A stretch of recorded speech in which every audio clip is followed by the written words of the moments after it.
Math টিউটোরিয়ালে তোমাদেরকে স্বাগত জানাই।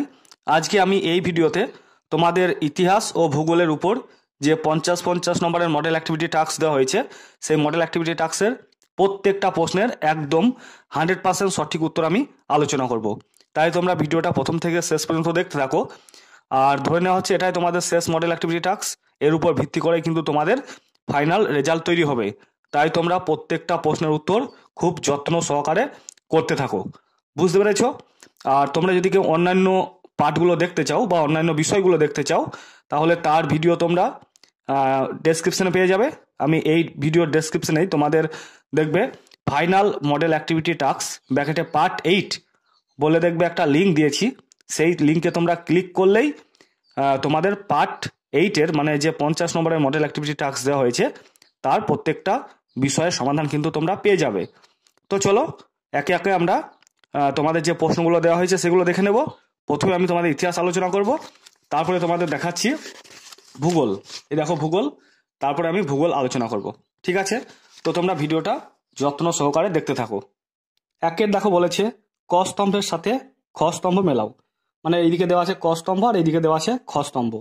ক স্তম্ভে আছে দেখো আব ওয়াব, সাহুকার, দাদন, রাইত। আর ডান দিকে আছে দেখো মহাজন, অগ্রিম অর্থ, কৃষক, বেআইনি কর। তো আমি এটার ম্যাচ করব। দেখো আব ওয়াবটা হচ্ছে বেআইনি কর, তারপরে সাহুকর হচ্ছে মহাজনরা, ঠিক আছে, সাহুকর মহাজনেরা। দাদন মানে হচ্ছে অগ্রিম অর্থ, আর রাইত মানে হচ্ছে কৃষক। তো তোমরা খাতার মধ্যে এইভাবে লিখবে, ঠিক আছে। দেখো আব ওয়াব মানে হচ্ছে বেআইনি কর, সাহুকর হচ্ছে মহাজন, দাদন অগ্রিম অর্থ, রাইত হচ্ছে কৃষক। বা তোমরা এইভাবেও করতে পারো, অথবা দিয়ে আমি দেখিয়েছি। দেখো আব ওয়াব হচ্ছে বেআইনি কর, সাহুকার হচ্ছে মহাজন, দাদন হচ্ছে অগ্রিম অর্থ, আর রাইত হচ্ছে গয়েরটা কৃষক। ঠিক আছে, তো এইগুলোর প্রত্যেকটা প্রশ্নের উত্তর আমি তোমাদের টেক্সট বই থেকে দেখিয়ে দেব, যাতে তোমাদের বুঝতেও সুবিধা হয়। তো আব ওয়াব এটা বেআইনি কর কত নম্বর পেজে আছে তোমাদের দেখাচ্ছি। দেখো, তো এটা হচ্ছে দেখো 55 নম্বর পেজ। 55 নম্বর পেজে দেখো আছে আব ওয়াব বা বেআইনি কর, বুঝতে পেরেছো? তারপরে দেখো আছে সাহুকর। এই সাহুকারটা এবার তোমাদেরকে আমি দেখাবো। দেখো, তো এটা দেখো 61 নম্বর পেজ। এই 61 নম্বর পেজে দেখো এইখানে লেখা আছে সাহুকার মহাজনেরা, বুঝতে পেরেছো? তারপরে দেখো আছে দাদন। তো দাদনটা এবার আমি তোমাদেরকে দেখাবো। দেখো, তো এটা হচ্ছে দেখো 59 নম্বর পেজ। এই 59 নম্বর পেজে দেখো একদম নিচে আছে অগ্রিম টাকা বা দাদন। তাহলে বুঝতে পারছো দাদন মানে হচ্ছে অগ্রিম টাকা, রায়ত মানে হচ্ছে কৃষক। এটা তোমাদেরকে আমি এবার দেখাবো। দেখো, তো দেখো এটা হচ্ছে তোমাদের 56 নম্বর পেজ। এই 56 নম্বর পেজে দেখো এখানে লেখা আছে তাছাড়া কৃষক বা রায়ত, দেখতে পেয়েছো? তো কৃষক মানে হচ্ছে রায়ত, তার জন্য আমরা কৃষকটাকে রায়ত করলাম। তো বন্ধুরা, আশা করছি তোমাদের প্রশ্নের উত্তরগুলো সম্পর্কে আর মনে কোনো ডাউট থাকবে না। তো এবার আমরা 2 নম্বর প্রশ্নগুলো দেখব। 2-এর দাগে কি বলেছে দেখো, সঠিক তথ্য দিয়ে নিচে ছকটি পূরণ করো। তো এদিকে বিদ্রোহ দেওয়া আছে, এই প্রত্যেকটা বিদ্রোহের একজন করে নেতার নাম দেওয়া আছে, আর এদিকে কারণ লিখতে বলেছে যে কোনো একটা করে। তো আমি তোমাদের টেক্সট বই থেকেই তুলেছি, দেখো কিভাবে আমি লিখেছি। দেখো প্রথমেই নীল বিদ্রোহ, একজন নেতার নাম হচ্ছে বিষ্ণুচরণ বিশ্বাস, আর কারণটা হচ্ছে বাংলায় নীল চাষ ও নীলকরদের অত্যাচারকে কেন্দ্র করে নীল বিদ্রোহ হয়। 2 নম্বর দেখো বারাসাত বিদ্রোহ, নেতৃত্ব দিয়েছিলেন তিতুমির, আর কারণ হচ্ছে স্থানীয় জমিদার, নীলকর ও ব্রিটিশ প্রশাসনের শাসন ও অত্যাচার। তারপর সাঁওতাল বিদ্রোহ, দেখো একজন নেতার নাম হচ্ছে সিধু, তারপরে কারণটা দেখো ইউরোপীয় কর্মচারীরা সাঁওতালদের জোর করে রেলপথ তৈরির কাজে লাগাতো। তারপর মুন্ডা বিদ্রোহ, নেতার নাম হচ্ছে বিরসা মুন্ডা, তো কারণটা হচ্ছে মুন্ডাদের জমি ধীরে ধীরে বহিরাগত বা দিকুদের হাতে চলে যায়, এর জন্যই কিন্তু মুন্ডা বিদ্রোহ হয়। তো এবার আমি তোমাদের এই প্রত্যেকটা উত্তর তোমাদের টেক্সট বই থেকে দেখাবো, যেখান থেকে আমি লিখেছি। দেখো, তো এটা হচ্ছে দেখো 86 নম্বর পেজ। তো এই 86 নম্বর পেজে দেখো এইখানে আছে, দেখো এইখানে লেখা আছে বাংলায় নীল চাষ ও নীলকরদের অত্যাচারকে কেন্দ্র করে নীল বিদ্রোহ সংগঠিত হয়েছিল। তো আমি তোমাদের এইটুকুই লিখেছি নীল বিদ্রোহের কারণ হিসাবে। তারপর বারাসাত বিদ্রোহের কারণ হিসাবে দেখো আমি লিখেছি এইখানে স্থানীয় জমিদার, নীলকর ও ব্রিটিশ প্রশাসনের বিরুদ্ধে সংগঠিত হয়। তো এই জায়গায় লিখেছি আমি স্থানীয় জমিদার, নীলকর ও ব্রিটিশ প্রশাসনের শাসন ও অত্যাচার, এই কথাটা লিখেছি। তো বারাসাত বিদ্রোহের নেতার নাম হচ্ছে তিতুমির। আর নীল বিদ্রোহের নেতার নাম দেখো এখানে লেখা আছে। এই বিদ্রোহের দুজন নেতা ছিলেন বিষ্ণুচরণ বিশ্বাস ও দিগম্বর বিশ্বাস। তো তোমরা চাইলে দিগম্বর বিশ্বাসটাকেও লিখতে পারো, কোনো অসুবিধা নেই। তারপর দেখো দেওয়া আছে তোমাদের মুন্ডা বিদ্রোহ। তো দেখো বিরসা মুন্ডার নেতৃত্বে মুন্ডা উলগুলান বা মুন্ডা বিদ্রোহ হয়েছিল। আর কারণ হিসাবে লিখেছি দেখো এইটুকু, মুন্ডাদের জমি ধীরে ধীরে বহিরাগত বা দিকুদের হাতে চলে যায়। তো এটা কারণ হিসাবে লিখেছি। এরপর আমি দেখাবো সাঁওতাল বিদ্রোহটা। তো এটা হচ্ছে 84 নম্বর পেজ। এই 84 নম্বর পেজে দেখো এখানে সাঁওতাল হুল আছে, মানে হুল মানে হচ্ছে বিদ্রোহ। তো সাঁওতাল বিদ্রোহ আছে। কারণ হিসাবে আমি লিখেছি দেখো, ইউরোপীয় কর্মচারীরা সাঁওতালদের জোর করে রেলপথ তৈরির কাজে লাগাতো এবং অত্যাচার করতো, এটা আমি কারণ হিসাবে লিখেছি। আর নেতার নাম দেখো, সবচেয়ে উল্লেখযোগ্য ভূমিকা নিয়েছিলেন সিধু, কানহু, চাঁদ, ভৈরব। তো তোমরা চারটের মধ্যে যে কোনো একটা নেতার নাম লিখে দিতে পারো, ঠিক আছে। তো তোমরা আশা করছি তোমাদের প্রত্যেকটা উত্তর যে আমি সঠিক লিখেছি তার প্রমাণ পেয়ে গেছো। তো চলো এবার আমরা নেক্সট প্রশ্নে আসবো। এবার 3-এর দাগের কি বলেছে দেখো, সত্য বা মিথ্যা নির্ণয় করো। তো এখানে দেখো চারটে দেওয়া আছে, 1, 2, 3, 4টে। চারটের জন্য কিন্তু 4 নম্বর আছে, দেখতে পাচ্ছ 4, 4 একে 4। তো আমি একে একে প্রশ্নগুলো আলোচনা করব, তার সঠিক উত্তর তোমাদের বই থেকেও দেখিয়ে দেব। 3.1-এরটা কি বলেছে দেখো, 1876 খ্রিস্টাব্দে লর্ড নর্থব্রুক জারি করেন নাট্যাভিনয় নিয়ন্ত্রণ আইন। তো এটা সত্য না মিথ্যা? এটা হচ্ছে সত্য। কেন সত্য তোমাদের একবার আমি তোমাদের বই থেকে দেখিয়ে দিচ্ছি দেখো। তো এইটা হচ্ছে তোমাদের বইয়ের 99 নম্বর পেজ। দেখো এখানে লেখা আছে 1876 খ্রিস্টাব্দে লর্ড নর্থব্রুক জারি করেন নাট্যাভিনয় নিয়ন্ত্রণ আইন। তো এটাই তো তোমাদের দেওয়া হয়েছে, এই লাইনটাই যে সত্য না মিথ্যা বলেছে, তাহলে সত্য হয়ে যাবে।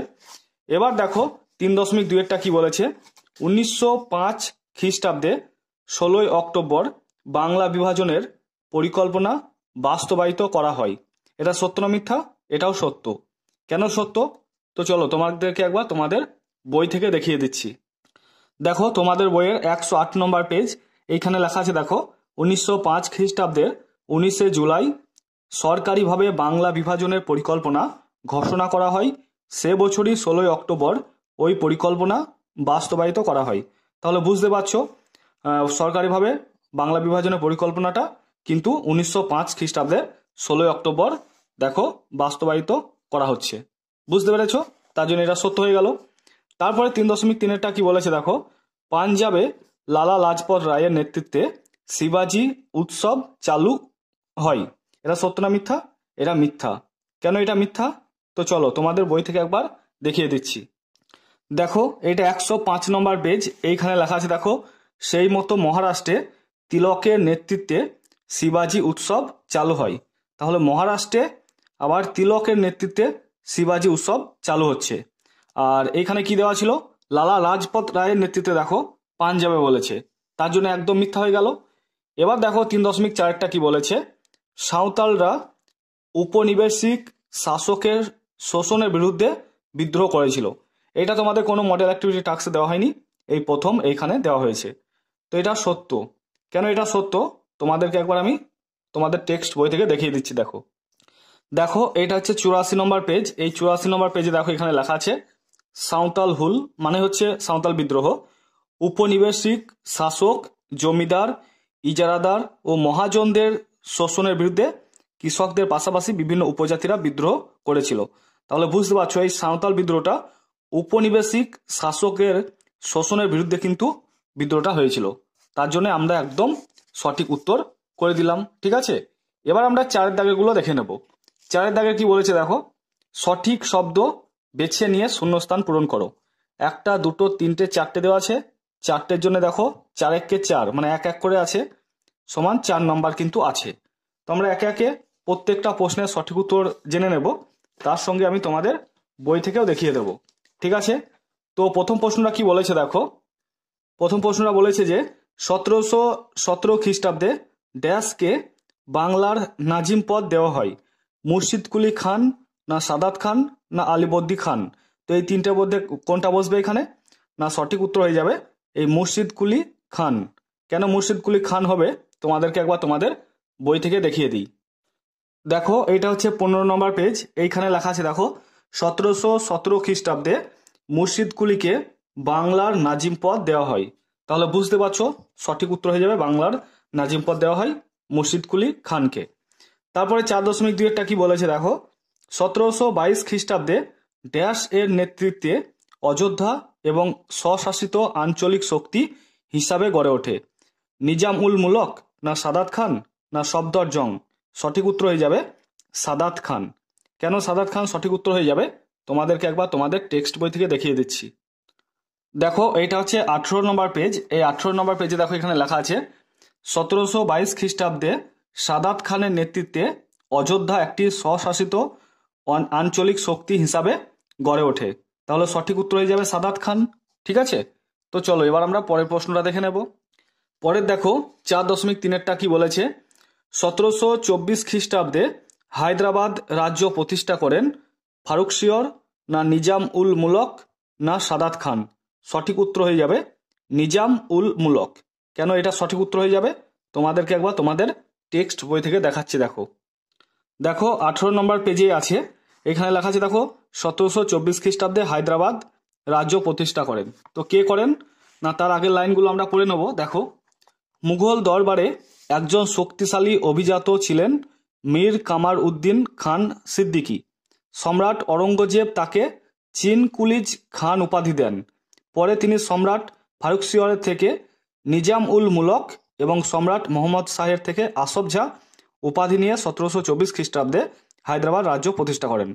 তাহলে কামার উদ্দিন খান সিদ্দিকী আর চিন কুলিজ খান আর তোমার নিজাম উল মুলক আর আসফ জাহ একই কিন্তু ব্যক্তি।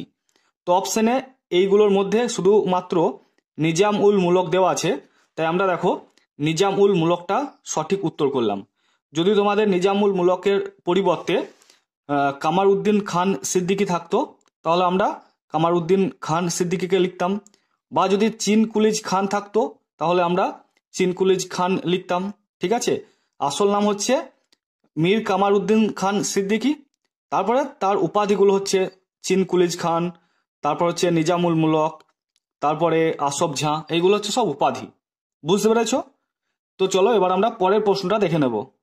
পরের দেখো 4.4 কি বলেছে, 1878 খ্রিস্টাব্দে দেশীয় মুদ্রণ আইন জারি করেন লর্ড লিটন না লর্ড রিপন না লর্ড বেন্টিং না লর্ড ক্যানিং? সঠিক উত্তর হয়ে যাবে লর্ড লিটন। কেন লর্ড লিটন হবে দেখো তোমাদের বই থেকে দেখাচ্ছি। এটা হচ্ছে তোমাদের বইয়ের 99 নম্বর পেজ। দেখো এখানে লেখা আছে, তার পাল্টা লর্ড লিটন দেশীয় মুদ্রণ আইন জারি করেন। তাহলে দেশীয় মুদ্রণ আইন জারি করেন লর্ড লিটন। বুঝতে পেরেছ? তো তোমরা খাতার মধ্যে কিভাবে লিখবে আমি তোমাদেরকে দেখাচ্ছি। দেখো দেখো তোমরা অবশ্যই যেভাবে দেওয়া আছে সেইভাবে লিখবে আর পুরো বাক্যে লিখবে। দেখো 4.1 1717 খ্রিস্টাব্দে মুর্শিদ কুলি খানকে বাংলার নাজিম পদ দেওয়া হয়, এর তলায় দাগ দিয়ে দেবে। তারপরে 4.2 1722 খ্রিস্টাব্দে সাদাত খানের নেতৃত্বে অযোধ্যা এবং স্বশাসিত আঞ্চলিক শক্তি হিসাবে গড়ে ওঠে, সাদাত খানের তলায় দাগ দেবে। 4.3 পুরো বাক্যটা লিখবে, দিয়ে লিখবে নিজাম উল মুলক, এর তলায় দাগ দেবে। 4.4 1878 খ্রিস্টাব্দে দেশীয় মুদ্রণ আইন জারি করেন লর্ড লিটন। ঠিক আছে, আশা করছি তোমরা বুঝতে পেরেছ। তো চলো এবার আমরা পরের প্রশ্নগুলো যাব। তার আগে তোমাদের বলে দিই, এই 3 দাগের গুলো একইভাবে পুরো বাক্যে লিখবে, দিয়ে সত্য লিখবে, পুরো বাক্য লিখে সত্য লিখবে। আমার তখন হয়তো বলা হয়নি যে খাতার মধ্যে তোমরা কিভাবে লিখবে, পুরো বাক্যগুলো লিখবে দিয়ে সত্য লিখবে। এগুলো তো তোমাদের নতুন কিছু বলার নেই, এর আগের মডেল অ্যাক্টিভিটি টাস্কেও তোমরা নিশ্চয়ই আমার দেখে করেছো, মানে আমি যেভাবে বলেছিলাম। তো এই মডেল অ্যাক্টিভিটি টাস্কেও তাই করবে। এটাতে যেহেতু 50 নম্বর আছে, তো তোমরা চেষ্টা করবে হাতের লেখাটা খুব সুন্দর করে করার, কারণ ধরে নেওয়া হচ্ছে এইটা থেকেই তোমাদের রেজাল্ট তৈরি হতে পারে। বুঝতে পেরেছো? এবার আমরা 5 দাগের গুলো দেখে নেব। কি বলেছে দেখো, 4-5টি বাক্যে উত্তর দাও। তো প্রত্যেকটার জন্য দেখো 3-3 করে আছে, টোটাল 5টা দেওয়া আছে, 3-3 করে আছে। তাহলে 3-5 কত, 15 নম্বর। এটার জন্য 3, এটার জন্য 3, এটার জন্য 3। তারপরের পেজে আমরা দেখব আরো 2টো আছে 3-3 করে। প্রথম প্রশ্নটা কি বলেছে দেখো, কে কি উদ্দেশ্যে সিভিল সার্ভিস চালু করেন? তো তো চলো তোমাদের বই থেকে একবার দেখিয়ে দিই, তারপর আমি নোটস আকারে কিভাবে লিখেছি সেটা তোমাদেরকে দেখিয়ে দেব। তো এইটা হচ্ছে তোমাদের বইয়ের 42 নম্বর পেজ। এই 42 নম্বর পেজে দেখো তোমাদের এইখান থেকে মোটামুটি এতটার মধ্যে উত্তরটা কিন্তু আছে। তো আমি এইখান থেকে একটু সাজিয়ে লিখেছি, তোমাদেরকে দেখাচ্ছি। দেখো দেখো আমি লিখেছি 5.5.1 লর্ড কর্নওয়ালিস সিভিল সার্ভিস চালু করেন। তো প্রথম উত্তরটা আমরা পেয়ে গেলাম। তারপরে দেখো কেন, মানে কি উদ্দেশ্যে চালু করেন সেটা আমরা দেখে নেব। কোম্পানি প্রশাসনের অধীনে আমলাতন্ত্রকে সংগঠিত করার উদ্দেশ্যে লর্ড কর্নওয়ালিস সিভিল সার্ভিস চালু করেন। এটা হচ্ছে মেন উদ্দেশ্য।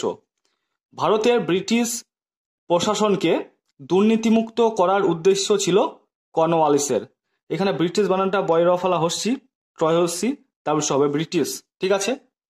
তারপর দেখো তার ধারণা ছিল উপযুক্ত বেতন না পাওয়ার ফলেই কোম্পানির কর্মচারীরা সততা ও দক্ষতার সঙ্গে কাজ করে না। ফলে কর্নওয়ালিস আইন জারি করে কোম্পানি প্রশাসনের সঙ্গে জড়িত ব্যক্তিদের ব্যক্তিগত ব্যবসা ও কোনো রকম উপহার নেওয়া বন্ধ করেন। তার পাশাপাশি চাকরির মেয়াদের ভিত্তিতে সিভিল সার্ভেন্টদের পদোন্নতির ব্যবস্থা চালু করেন। তো এই সব উদ্দেশ্যে কিন্তু লর্ড কর্নওয়ালিস সিভিল সার্ভিস চালু করেন। তো চলো এবার আমরা পরের প্রশ্নটা দেখে নেব, সেই সঙ্গে তার সঠিক উত্তরও দেখে নেব। পরে দেখো 5.2 বলেছে ব্যাপটিস্ট মিশন শিক্ষার প্রসারে কেমন ভূমিকা পালন করেছিল। তো চলো এটার উত্তর আমি তোমাদের বই থেকে একবার দেখিয়ে দিই, তারপর খাতা থেকে দেখিয়ে দেবো। তো এটা হচ্ছে 45 নম্বর পেজ। এই 45 নম্বর পেজে দেখো এখানে লেখা আছে উইলিয়াম কেরি ও ব্যাপটিস্ট মিশন। তো এইখান থেকে আরম্ভ করে এতটার মধ্যে তোমাদের উত্তরটা, মানে এতটার মধ্যে উত্তরটা আছে। তো আমি কিভাবে লিখেছি তোমাদেরকে একবার দেখিয়ে দিচ্ছি। দেখো 5.5.2 ব্যাপটিস্ট মিশন শিক্ষার প্রসারে ভূমিকা। 1800 খ্রিস্টাব্দে ফোর্ট উইলিয়াম কলেজের পাশাপাশি শ্রীরামপুরে ব্যাপটিস্ট মিশন স্থাপন করা হয়েছিল।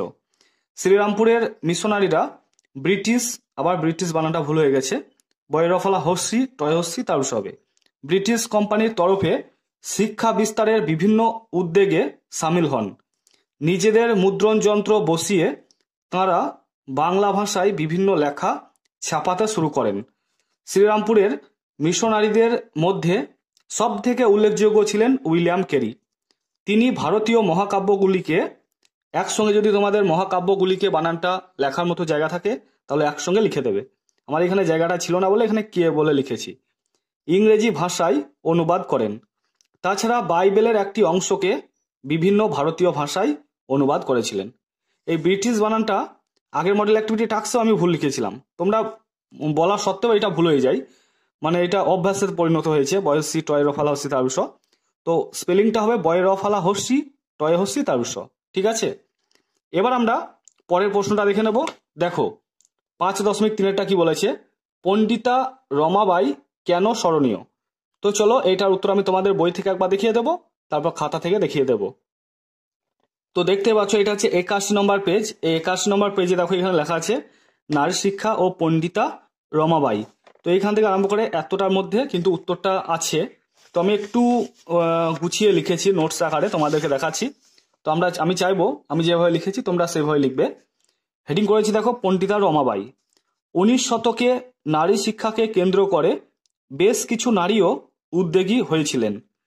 এদের মধ্যে পশ্চিম ভারতে পণ্ডিতা রমাবাই বিশেষভাবে উল্লেখযোগ্য। এখানে দাঁড়িয়ে দেবে 19 শতকের দ্বিতীয় ভাগে, আবার দেখেছো ব্রিটিশ বানানটা ভুল হয়ে গেছে, ব্রিটিশ প্রশাসন মেয়েদের শিক্ষার আওতায় আনার জন্য বিভিন্ন অনুদান ও বৃত্তি দেওয়ার উদ্যোগ নিয়েছিল। তার ফলে নারী শিক্ষার বিকাশ ঘটে। বিধবা মহিলাদের জন্য তিনি একটি আশ্রম তৈরি করেছিলেন।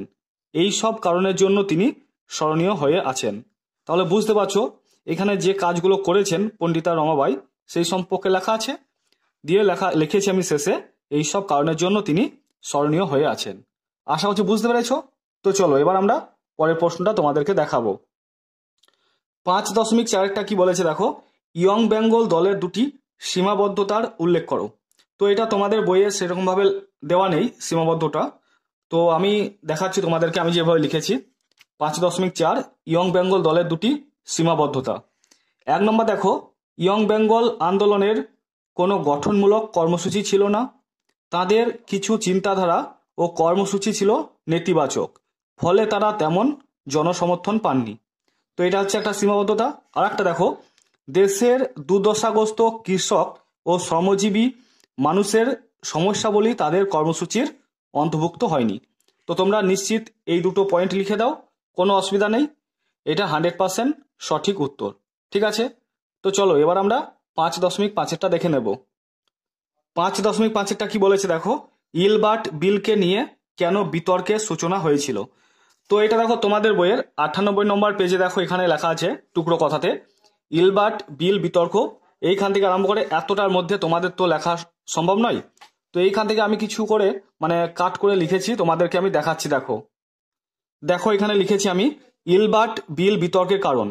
এইখান থেকে আরম্ভ করে এতটা লিখেছি, তোমরা অবশ্যই লিখে নেবে। কোনো ভারতীয় বিচারকের ইউরোপীয়দের বিচার করার অধিকার ছিল না।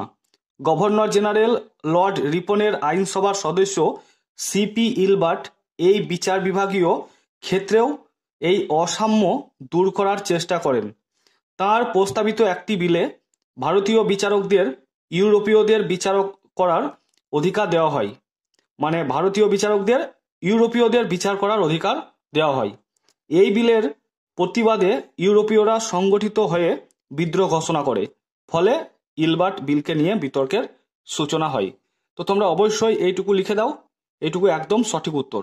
ঠিক আছে, তো চলো এবার আমি পরের প্রশ্নটাই যাব। পরে দেখো 6 দাগে কি বলেছে, 8-10টি বাক্যে উত্তর দাও।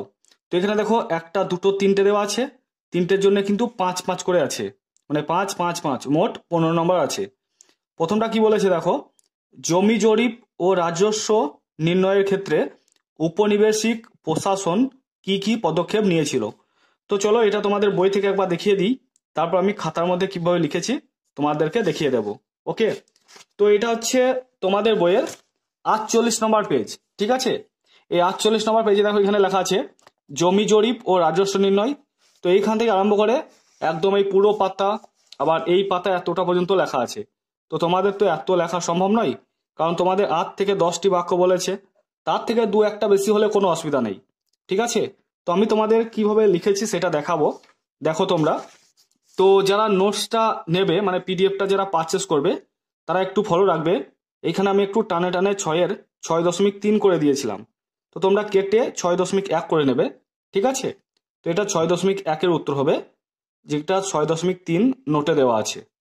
তো দেখো উত্তরটা আমি লিখেছি, ভারতে উপনিবেশিক প্রশাসন রাজস্ব ব্যবস্থা বিষয়ে নানা রকম পরীক্ষা নিরীক্ষা চালিয়েছিল। তার মধ্যে জমি জরিপ ও তার ভিত্তিতে রাজস্ব নির্ণয় করার প্রক্রিয়াটিও গুরুত্বপূর্ণ। দেখো 1764 খ্রিস্টাব্দে বাংলার নদীপথগুলি জরিপ করেন জেমস রেনেল।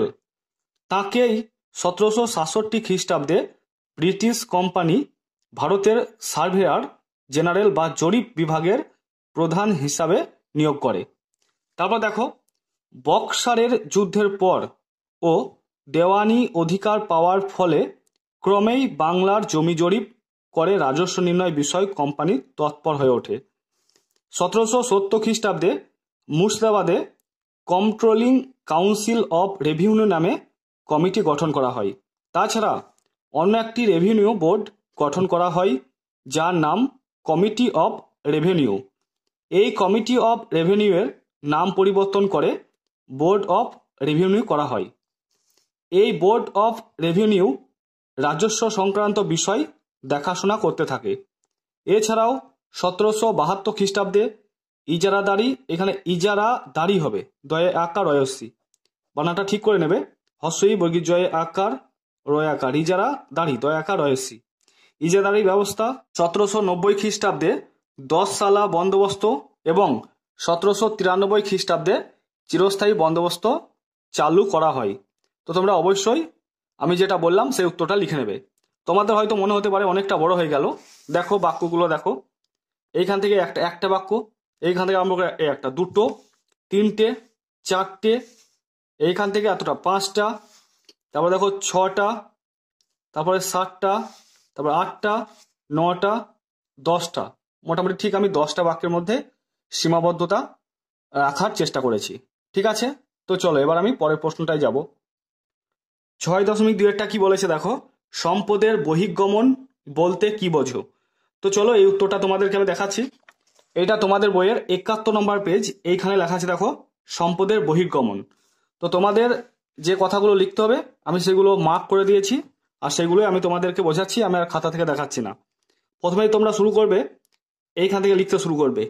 উপনিবেশ হিসেবে ভারতের সম্পদকে ব্রিটেনে নানাভাবে স্থানান্তরিত করা হতো। তার প্রতিদানে অবশ্য ভারতে অর্থনৈতিক উন্নয়ন হতো না। এইভাবে দেশের সম্পদ বিদেশে চালান হওয়াকে সম্পদের বহির্গমন বলে উল্লেখ করা হতো। সম্পদের এই বহির্গমন ভারতে ব্রিটিশ শাসনের একটি লক্ষণীয় বৈশিষ্ট্য। এতটুকু লিখলে তারপরে কি কি সম্পদ ভারত থেকে ব্রিটিশে চলে যেত সেগুলো আমরা দেখে নেব। দেখো তারপরে লিখবে এইখান থেকে, 1840 খ্রিস্টাব্দে এক ব্রিটিশ আধিকারিকের বক্তব্য থেকে জানা যায় যে ভারত থেকে বছরে 2 থেকে 3 কোটি স্টার্লিং মূল্যের সম্পদ ব্রিটেনে যেত, যদিও তার বিনিময়ে ভারত সামান্য দামের কিছু যুদ্ধ সরঞ্জাম ছাড়া কিছুই পেত না। বাস্তবে ভারতের সম্পদ বহির্গমনের ক্ষেত্রে ব্রিটিশ শাসন স্পঞ্জের মতো কাজ করত। তো এইগুলো লিখলে তারপরে আরো লিখবে, পরের পেজে কিছু আছে। তো কতগুলো বাক্য হলো একবার দেখে নিই। এ একটা, এ একটা দুটো, এ একটা তিনটে, এ একটা চারটে বাক্য, এ একটা 5টা হলো, এ একটা 6টা হলো, একটা 7টা। তারপরে দেখো, ভারত থেকে সম্পদ শুষে এরপর আমি নেক্সট পেজে যাব, ব্রিটেনে পাঠিয়ে দেওয়া হতো।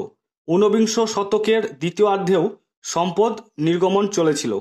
বস্তুত ওই শতক শেষ হওয়ার সময়ে ভারতীয় জাতীয় আয়ের 6% এবং জাতীয় সঞ্চয়ের 1/3 সম্পদ নির্গত হয়ে যেত। হিসাবে দেখা গেছে ওই কাল পর্বে ব্রিটেনের জাতীয় আয়ের 2% ছিল ভারত থেকে নির্গত সম্পদ। তো মোটামুটি 10 থেকে 12টি বাক্য হয়ে গেল। তো তোমরা অবশ্যই আমি যতটুকুই বললাম ততটুকুই লিখে নেবে, ঠিক আছে? এবার আমি তোমাদের পরের প্রশ্নটা দেখাচ্ছি। 6.3 কি বলেছে দেখো, 20 শতকের প্রথম দিকে বাংলায় গড়ে ওঠা বিভিন্ন গুপ্ত সমিতির পরিচয় দাও। তো এটা তোমাদের বইয়ের 112 নম্বর পেজ। তো 112 নম্বর পেজে বিপ্লবী সন্ত্রাসবাদ, এইখান থেকে আরম্ভ করে এই পেজটা আবার পরের পেজটা, এইগুলো সমস্তটাই আছে। তো এত তো তোমাদের লেখা সম্ভব নয়, তো আমি তোমাদের কিছুটা কমিয়ে লেখার চেষ্টা করেছি, তবুও মোটামুটি 15টা বাক্য হয়ে গেছে। তো তোমরা অবশ্যই লিখে নিও, একটা একটু বড় হয়ে গেল। দেখো 6.3, স্বদেশী আন্দোলনের শেষ দিকে বিপ্লবী সন্ত্রাসবাদী ধারাটি বেশি করে দেখতে পাওয়া যায়। এই ধারার প্রধান ভিত্তি ছিল বিভিন্ন সমিতিগুলি। আপাতভাবে সমিতিগুলি বিভিন্ন শরীরচর্চার পাশাপাশি বিভিন্ন সমাজ সেবামূলক উদ্যোগ নিত।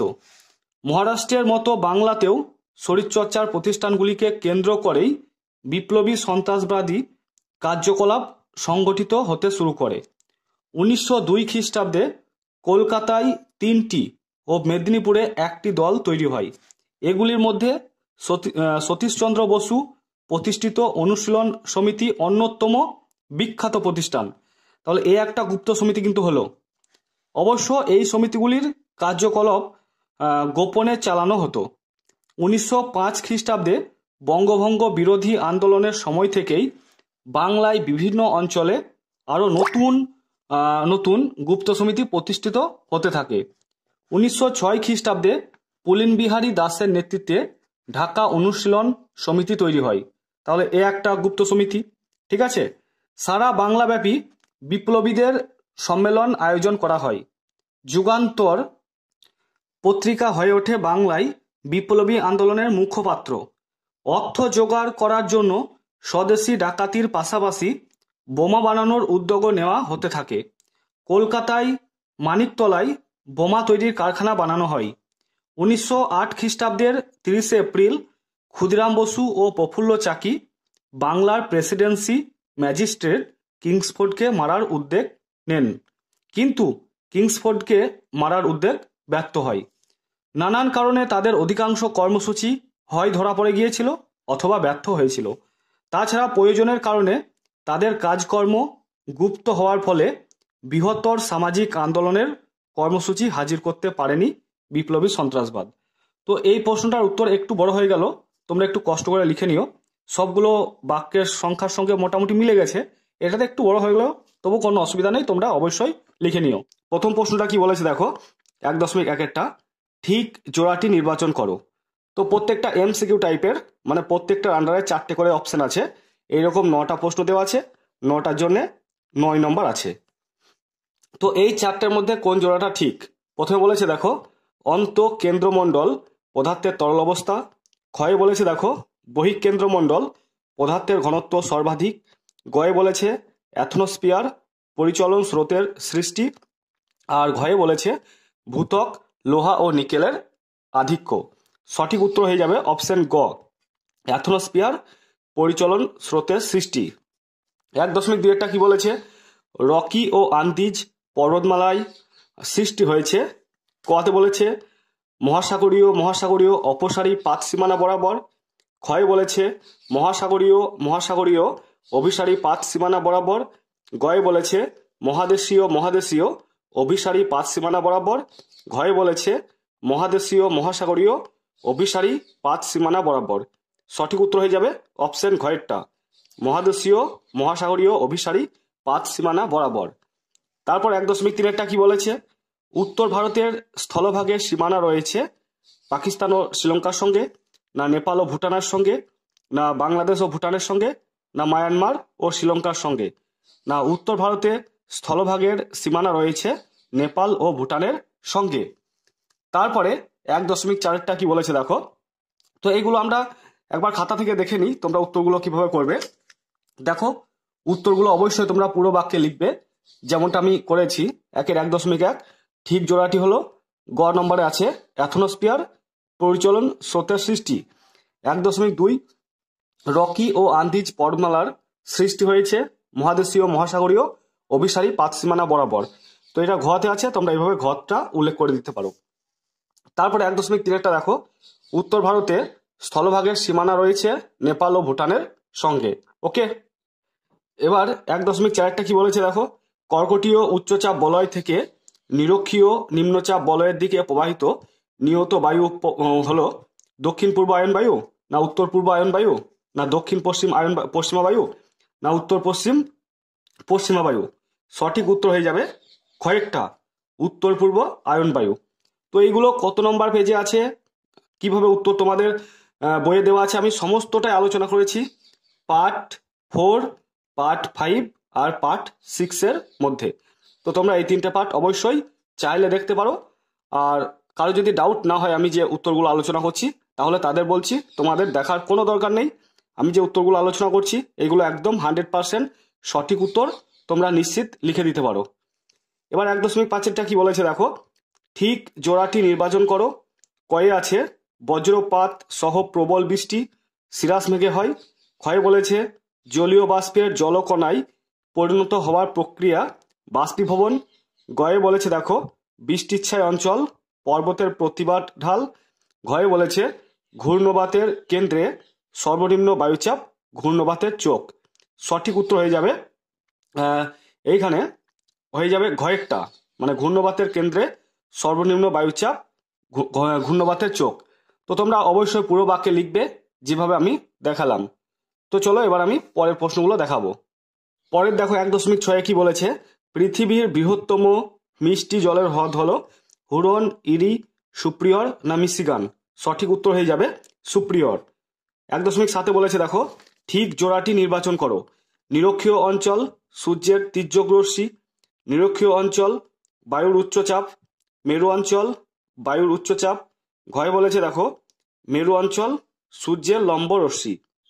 সঠিক উত্তর হয়ে যাবে মেরু অঞ্চল বায়ুর উচ্চচাপ।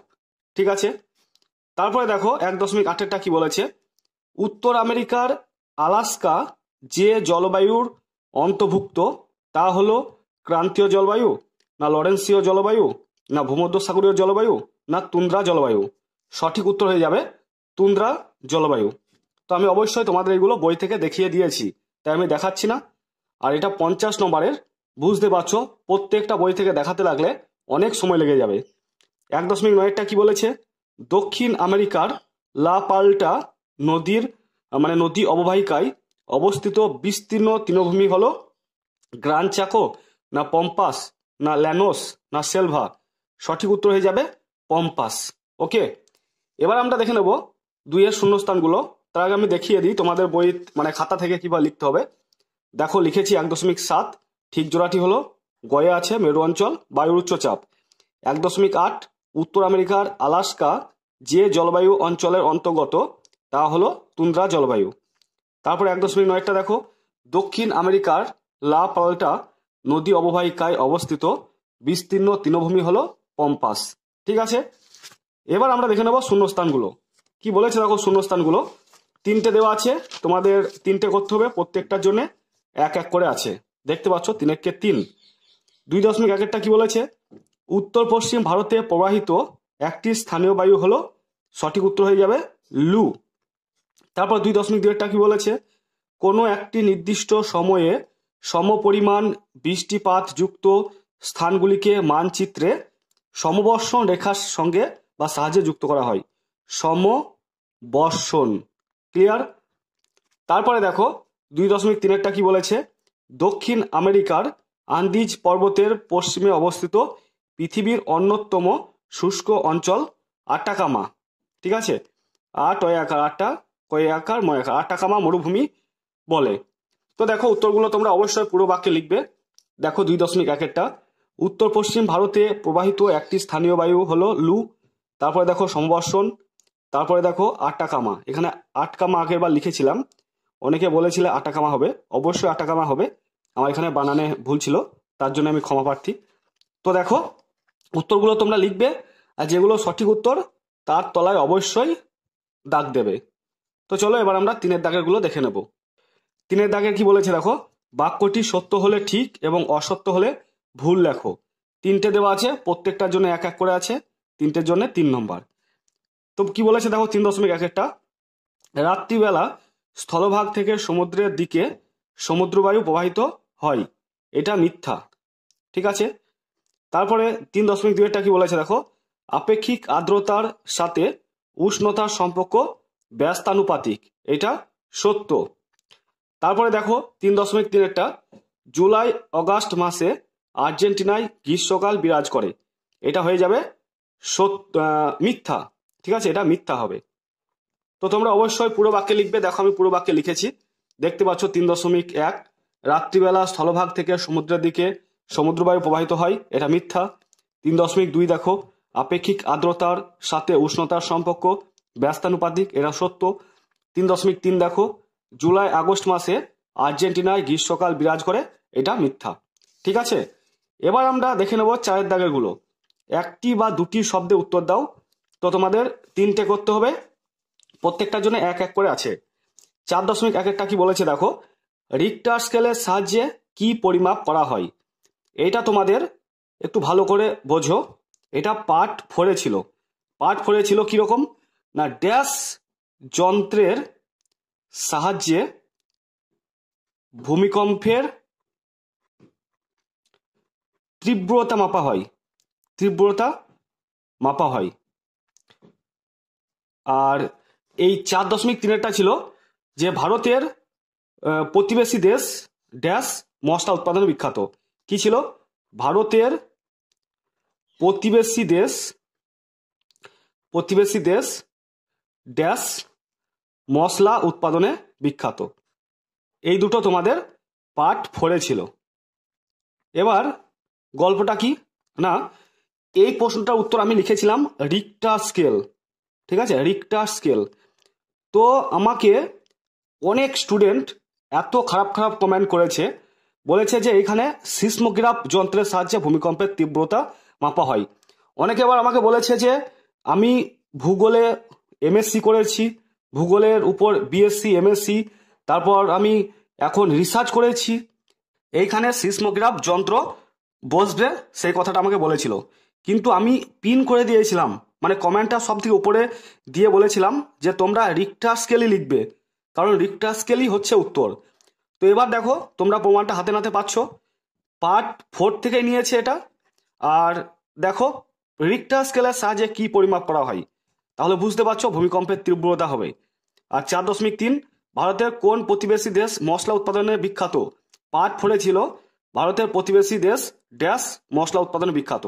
তো এখানে আমরা শ্রীলঙ্কা বসিয়েছিলাম, তো এই ক্ষেত্রেও আমরা শ্রীলঙ্কাটা বসিয়ে দেব।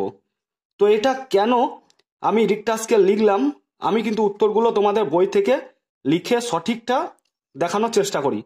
তো কেন রিক্টার স্কেল লিখেছি আমি তোমাদের একবার বই থেকে দেখিয়ে দিই, তখন আমি তোমাদের দেখাইনি। তো চলো তোমাদের বই থেকে আমি দেখিয়ে দিচ্ছি রিক্টার স্কেল কেন উত্তর হবে। দেখো এটা তোমাদের বইয়ের 15 নম্বর পাতা, 15। তো এই 15 নম্বর পাতায় দেখো এইখানে লেখা আছে ভূমিকম্পের পরিমাপ। এইখানে লেখা আছে দেখো ভূমিকম্পের ক্ষয়ক্ষতি ও তীব্রতার মাত্রা পরিমাপ করা হয় রিক্টার স্কেলে। তাহলে বুঝতে পারছো রিক্টার স্কেল যন্ত্রের সাহায্যে ভূমিকম্পের তীব্রতা মাপা হয়। আর কি মাপা হয়? ভূমিকম্পের ক্ষয়ক্ষতি। তো আমি উত্তরটা লিখেছি দেখো 4.4.1 রিক্টার স্কেলের সাহায্যে ভূমিকম্পের ক্ষয়ক্ষতি ও তীব্রতার মাত্রা পরিমাপ করা হয়, দিয়ে তলায় দাগ দিয়েছি কারণ এটা সঠিক উত্তর। তো তোমরা অবশ্যই আমি যেটা লিখেছি এটাই লিখবে। তো আশা করছি তোমাদের আর মনে কোনো ডাউট নেই যে পার্ট 4এও কিন্তু রিক্টার স্কেল বসতো শূন্যস্থানে। যদি তোমাদের স্যারেরা কেটে থাকেন তাহলে স্যারদেরকে অবশ্যই বইটা তোমরা দেখাবে, ঠিক আছে? আর তোমাদের স্কুলের বইটাই হচ্ছে একদম পারফেক্ট বই, এই বইয়ে কিন্তু কোনো জায়গায় ভুল দেওয়া থাকে না। তারপরে 4.2-এরটা কি বলেছে দেখো, গ্রানাইট শিলা গঠনকারী একটি খনিজের নাম লেখো। তো চলো এইটার উত্তর তোমাদেরকে আমি একবার বই থেকে দেখিয়ে দিচ্ছি। এটা বই থেকে দেখানোর অর্থ হচ্ছে এটা আমি এর আগে দেখাইনি বা এর আগের মডেল অ্যাক্টিভিটি টাস্ক এটা ছিলও না। তো এটা হচ্ছে 26 নম্বর পেজ। এই 26 নম্বর পেজে দেখো এখানে লেখা আছে গ্রানাইট ও ব্যাসল্ট শিলার মূল উপাদান, এটা হচ্ছে কোয়ার্টজ।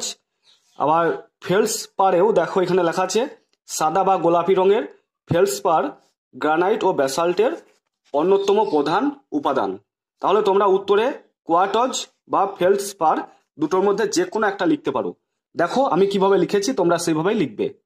দেখো আমি লিখেছি 4.2 গ্রানাইট শিলা গঠনকারী একটি খনিজের নাম হলো কোয়ার্টজ, তোমরা ফেলসপারও লিখতে পারো। তারপরে 4.3টা তো আর নতুন করে বলার কিছু নেই, ভারতের প্রতিবেশী দেশ শ্রীলঙ্কা মশলা উৎপাদনে বিখ্যাত, ঠিক আছে? তো চলো এবার আমরা 5-এর গুলো দেখে নেব। 5-এর দাগে কি বলেছে দেখো, সংক্ষিপ্ত উত্তর দাও। প্রত্যেকটার জন্য 2-2 করে আছে। দেখো এখানে লেখা আছে 2 মানে 4 2 8, তো 4টে আছে 2-2 করে থাকছে। 5.1-এরটা কি বলেছে দেখো, ভূ অভ্যন্তরের কোন স্তরে কিভাবে পৃথিবীর চৌম্বক ক্ষেত্রের সৃষ্টি হয়েছে। দেখো উত্তরটা আমি এখানে লিখেছি 5-এর 5.1 বিজ্ঞানীরা কেন্দ্রমণ্ডলকে দুটি অংশে বিভক্ত করেছেন, যথা অন্তঃকেন্দ্রমণ্ডল ও বহিঃকেন্দ্রমণ্ডল। এই স্তর 2900 কিমি থেকে 5100 কিমি গভীর। এর চাপ, তাপ ও ঘনত্ব অন্তঃকেন্দ্রমণ্ডলের তুলনায় কম। এই স্তর অর্ধকঠিন অবস্থায় পৃথিবীর চারিদিকে আবর্তন করে চলেছে। এই বহিঃকেন্দ্রমণ্ডল স্তরে সান্দ্র অবস্থায় থাকা লোহা ও নিকেল প্রচণ্ড গতিতে ঘুরতে ঘুরতে বৈদ্যুতিক ক্ষেত্র তৈরি করছে, যেখান থেকেই সৃষ্টি হয়েছে পৃথিবীর চৌম্বকত্ব, ঠিক আছে? পৃথিবীর চৌম্বকত্ব। তো এইটা অবশ্যই তোমাদের বইয়ে এত সুন্দর করে গুছিয়ে লেখা নেই, আমি এটা নিজের ভাষায় লিখেছি। আগে মডেল অ্যাক্টিভিটি টাস্ক যখন আলোচনা করেছিলাম তখনও বলেছিলাম যে আমি নিজের ভাষায় লিখেছি। তো চলো এবার আমরা 5.2-টা দেখে নেব। এইটা কোনো মডেল অ্যাক্টিভিটি টাস্কে দেওয়া হয়নি। কি বলেছে, পাকিস্তানে জলসেচের সাহায্যে কিভাবে কৃষিকাজ করা হয়। তো আমি এটা অবশ্যই তোমাদের বই থেকে দেখাবো, যেহেতু আগের মডেল অ্যাক্টিভিটি টাস্কে ছিল না। দেখো এইটা তোমাদের বইয়ের 77 নম্বর পেজ। এই 77 নম্বর পেজে দেখো এখানে লেখা আছে পাকিস্তানের জলসেচ ও কৃষিকাজ। তোমরা অবশ্যই এইখান থেকে আরম্ভ করে এতটা লিখে দেবে। কি লিখবে, বৃষ্টিপাতের পরিমাণ কম হওয়া সত্ত্বেও পাকিস্তান কৃষিকাজে বেশ উন্নত। পাকিস্তানের কৃষিকাজ মূলত জলসেচের উপর নির্ভরশীল। পাকিস্তানের জলসেচ প্রধানত খালের মাধ্যমে হয়ে থাকে। সিন্ধু ও তার উপনদীগুলোতে বাঁধ দিয়ে জলাধার তৈরি করা হয়েছে। জলাধারগুলো থেকে একাধিক সেচ খাল কাটা হয়েছে। পাকিস্তানের বেশিরভাগ জলসেচ এইভাবে করা হয়। তবে পশ্চিমের শুষ্ক অঞ্চলে মাটির নিচে সুড়ঙ্গ কেটে কৃষিক্ষেত্রে জল নিয়ে যাওয়ার প্রথা আছে, যার নাম ক্যারেজ প্রথা। তো তোমাদের অবশ্যই এইটুকু লিখতে হবে, তোমরা অবশ্যই এটুকু লিখে নিও। তো চলো এবার আমরা 5.3-টা দেখে নেব। তো 5.3-টা কি বলেছে দেখো, উত্তর আমেরিকার পেইরি সমভূমি দুগ্ধ শিল্পে উন্নত কেন। তো চলো এটার উত্তর তোমাদের আমি বই থেকে দেখাচ্ছি। দেখো এটা হচ্ছে তোমাদের বইয়ের 87 নম্বর পেজ। তো তোমরা এই 87 নম্বর পেজের এইখান থেকে আরম্ভ করে এতটা পুরোটা লিখে দেবে। কি লিখবে? উত্তর আমেরিকা মহাদেশের মধ্যভাগের সমভূমি অঞ্চলের বিস্তীর্ণ এলাকা জুড়ে এই তৃণভূমির অবস্থান। এই তৃণভূমি বলতে পেইরি তৃণভূমির অবস্থান, সে কথাটা লিখবে। বসন্তকালে বরফ গলে যাওয়ায় এই তৃণভূমির বিস্তীর্ণ তৃণক্ষেত্রে হে, ক্লোভার, আলফালফা তৃণ ও ভুট্টা জন্মায়।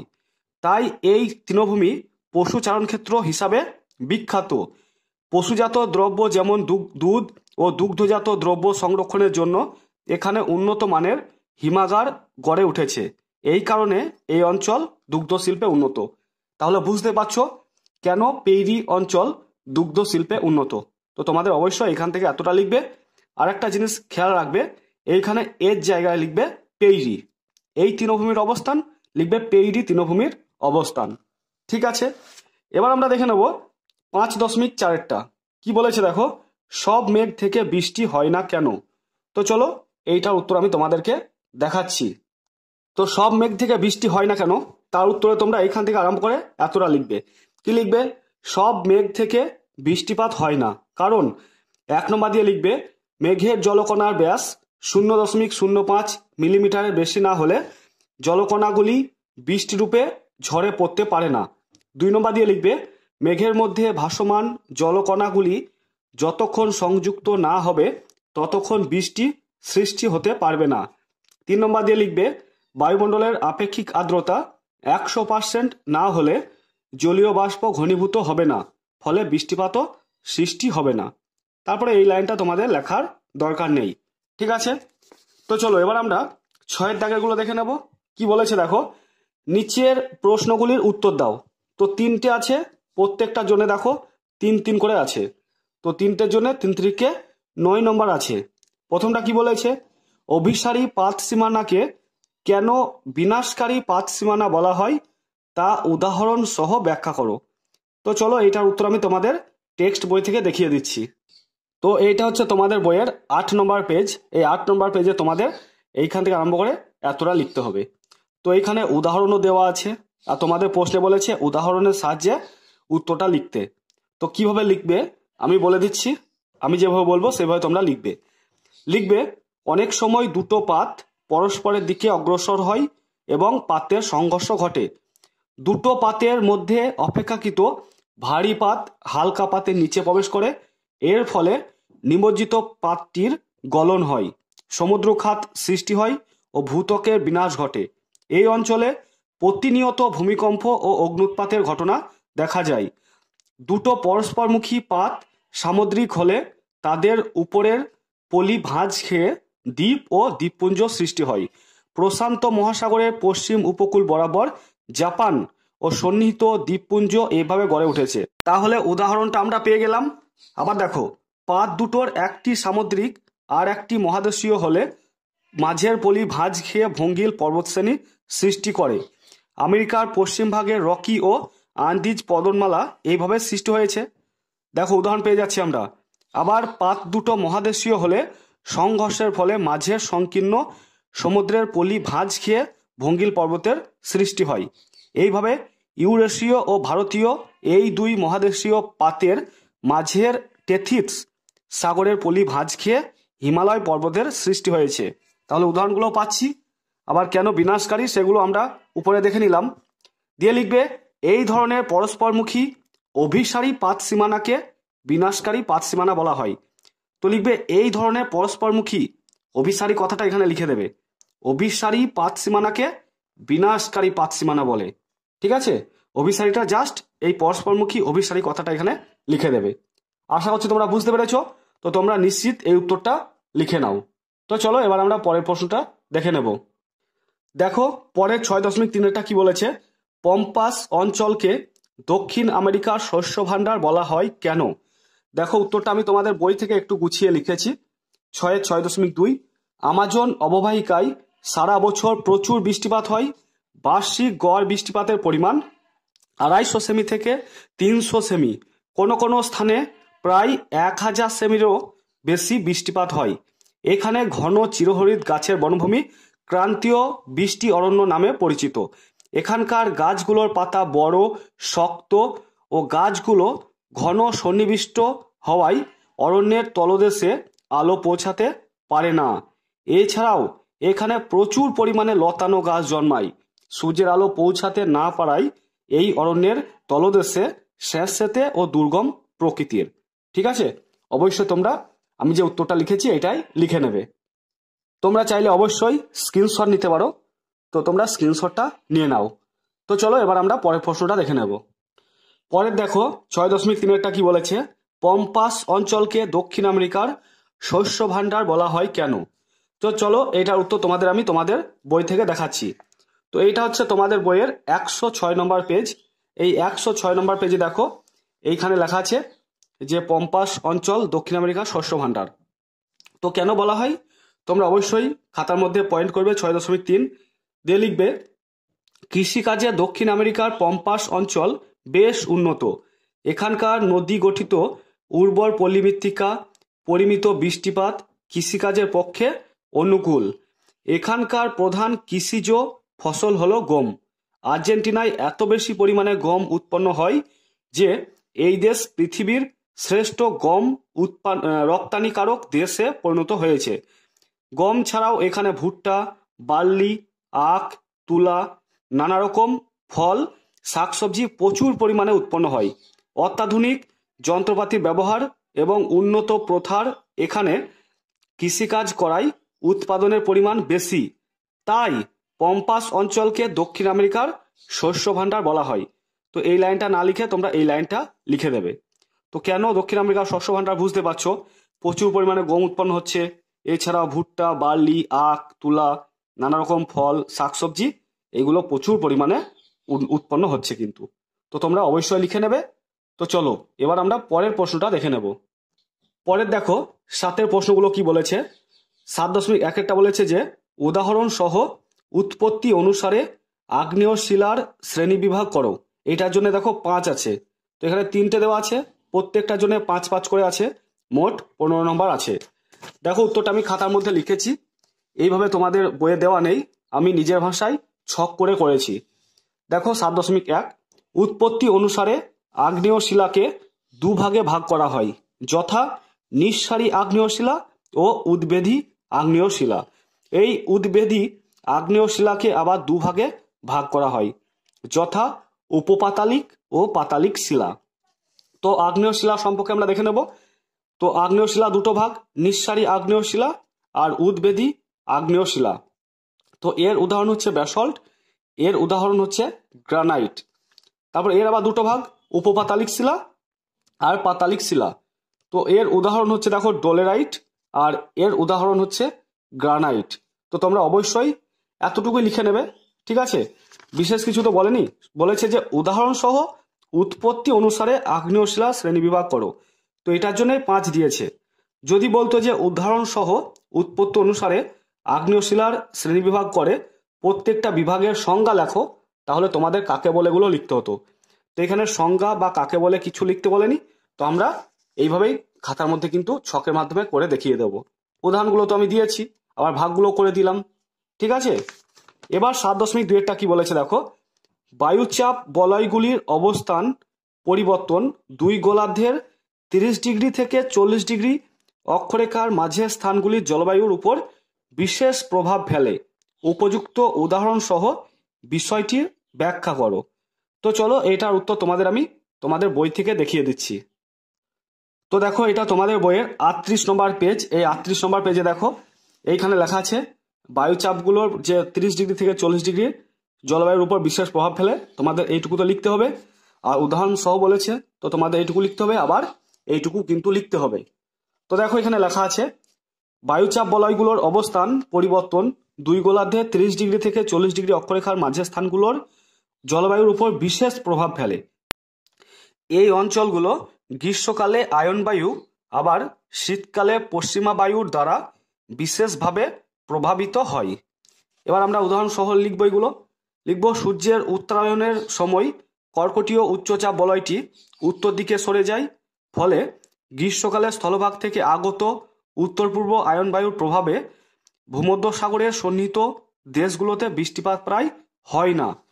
তারপর লিখব, আবার সূর্যের দক্ষিণায়নের সময় কর্কটীয় উচ্চচাপ বলয়টি দক্ষিণ দিকে সরে যাওয়ায় ভূমধ্যসাগরের উপকূলবর্তী অঞ্চলে দক্ষিণ পশ্চিম পশ্চিমা বায়ু দ্বারা প্রভাবিত হয়। ফলে শীতকালে এই অংশে জলভাগের উপর দিয়ে বয়ে আসা দক্ষিণ পশ্চিম পশ্চিমা বায়ুর প্রভাবে যথেষ্ট বৃষ্টিপাত হয়। তো তোমরা অবশ্যই উপরে এইটুকু লিখবে, তারপর এইটুকু লিখবে, তারপর এইটুকু লিখবে। তো এর জন্য তোমাদের 5 নম্বর কিন্তু দেওয়া হবে। তো চলো এবার আমরা পরের প্রশ্নটা দেখে নেব। পরের প্রশ্নটা কি বলেছে দেখো, 7.3-এরটা, চিত্রসহ শৈলক্ষেপ বৃষ্টিপাত সৃষ্টির প্রক্রিয়াটি বর্ণনা করো। তো চলো এটার উত্তর আমি তোমাদের বই থেকে দেখিয়ে দেব। তো এটা হচ্ছে তোমাদের বইয়ের 47 নম্বর পেজ। এই 47 নম্বর পেজে তোমাদের এইখান থেকে আরম্ভ করে এতটা লিখতে হবে, সেই সঙ্গে তোমাদের এই ছবিটা আঁকতে হবে। দেখো প্রথমে তোমরা পয়েন্ট করবে 7.3, তারপর লিখবে সমুদ্রের দিক থেকে আসা জলীয় বাষ্পযুক্ত আর্দ্র বায়ুর প্রবাহ পথে আড়াআড়িভাবে কোনো পর্বত বা উচ্চভূমি অবস্থান করলে ওই বায়ু পর্বত বা উচ্চভূমিতে বাধা পেয়ে ওই পর্বত বা উচ্চভূমির ঢাল বেয়ে উপরের দিকে উঠে যায়। ঊর্ধ্বগামী এই বায়ু ক্রমশ প্রসারিত হয় ও ঠান্ডা হয়। আরও উপরে উঠলে এই বায়ু সম্পৃক্ত হয়ে পড়ে এবং ঘনীভূত হয়ে বৃষ্টিপাত ঘটায়। এই বৃষ্টি হলো শৈলক্ষেপ বৃষ্টিপাত। পর্বতের যে ঢাল বরাবর বায়ু উপরের দিকে ওঠে ও বৃষ্টিপাত ঘটায় সেই ঢাল হলো প্রতিবাদ ঢাল, আর এর বিপরীতে যে ঢাল বরাবর বায়ু নিচের দিকে নামে সেই ঢাল হলো অনুবাদ ঢাল। তো এইটুকু লিখলে দিয়ে এই ছবিটা তোমরা এঁকে নেবে। তো এটা জলভাগ বোঝাবে, আর এইভাবে তোমরা পাহাড়ের অঞ্চল বোঝাবে। তো এই বাড়িগুলো আঁকার দরকার নেই, আর তোমরা যদি পারো তো এঁকে দেবে, কোনো অসুবিধা নেই। আমি একটু জুম করে দেখাচ্ছি, আবার তোমাদের বইয়েও আছে, তোমরা বইটা দেখে নাও। তো এইভাবে তীরচিহ্ন দিয়ে বোঝাবে এইটা বায়ুটা আসছে, এটা হচ্ছে প্রতিবাদ ঢাল। এই বায়ুটা পর্বতে বাধাপ্রাপ্ত হয়ে বৃষ্টিপাত ঘটাচ্ছে এইদিকে, আর এইদিকে বলা হয় অনুপাত ঢাল। আর এইভাবে যেগুলো দেওয়া আছে অবশ্যই এগুলো দেবে। আর মেঘের ছবিটা তো আঁকবেই, জল পড়ছে সেই ছবিটা বোঝাবে। ঠিক আছে, কেউ চাইলে এইখান থেকে এতটাও লিখে দিতে পারো, তো এটা লেখার দরকার নেই, তোমরা এইখান থেকে আরম্ভ করে এতটা লিখে দিলেও হবে, দিয়ে ছবিটা এঁকে দিলেও হবে। আর কেউ যদি ভাবো আমি আরও একটু লিখবো, তাহলে এইটুকু লিখে দিতে পারো।